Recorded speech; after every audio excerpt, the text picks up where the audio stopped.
Wow, you must be here to get yet another motivational kick in the pants. So here it is.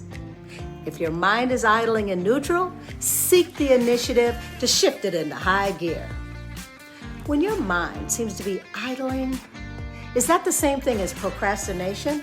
Or maybe the idle mind leads to procrastination. Either way, you can best get your engine revving again. Get ready to connect the jumper cables to get your motor humming with excitement again. Let's explore these tried and true stories and strategies that I've experienced or others have shared with me along the way. Unlike the meticulously, potentially dangerous process of connecting jumper cables to a dead battery, you can try these in no particular order to still achieve energizing results. First, seek support from new friends or different coworkers. Reaching out to others when you're stuck is a given. That's low-hanging fruit. However, there is a lot to be said about new blood. We all have our crew, our go-tos, but if your mind is truly idling, you need someone new or just different than the familiar. How hard is it to reach out, to make yourself available to establish new relationships? Just approach a different colleague or a new acquaintance, or even join a new meetup group. Next thing you know, your mind will be buzzing with new ideas and inspiration. New and different can be extremely invigorating. Why not watch an inspiring movie from your past?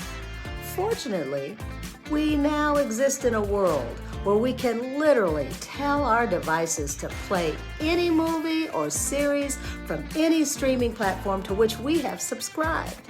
We can summon AI and prompt it to list all the shows that could encourage a person to do anything or feel a certain way.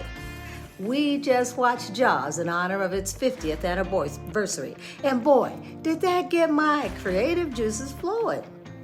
Now, reflect on where you've been and how far you've come.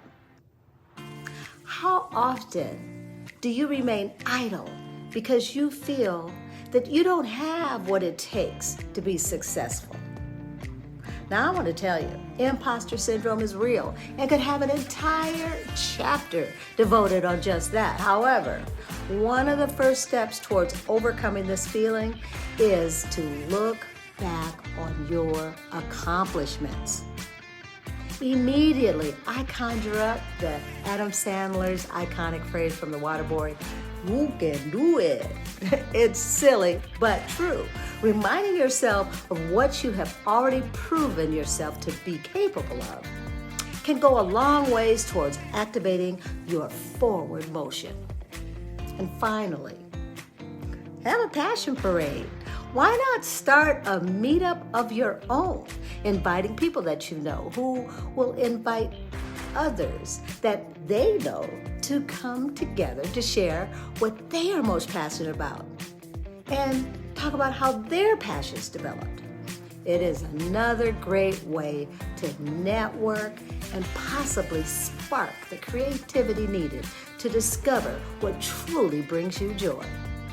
Now, if your mind is truly idling in neutral, you could also get the initiative to shift it into high gear by joining me for my next snippet from my book, Prompts for Purpose and Perseverance, when we will focus on how facing our guilt and being remorseful helps us to move on. Until next time.